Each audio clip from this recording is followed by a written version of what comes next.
mấy cái này.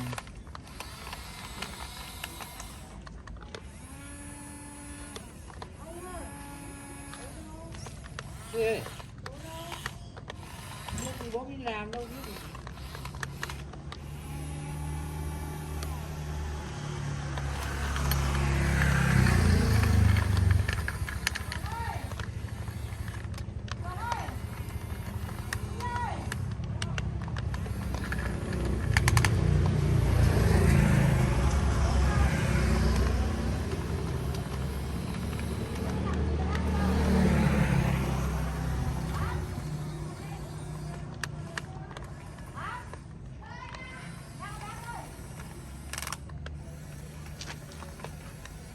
Đây.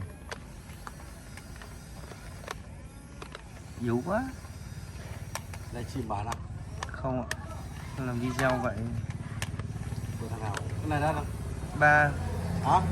gần 400.000 một cái. Của con hả? Vâng. Đắt nhỉ.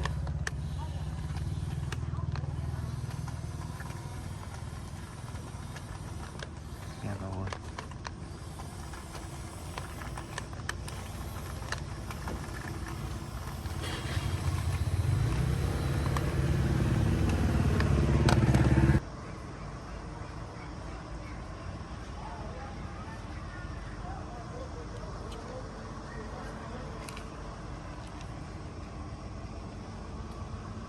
Xong quay ở đây đá hoa như vậy.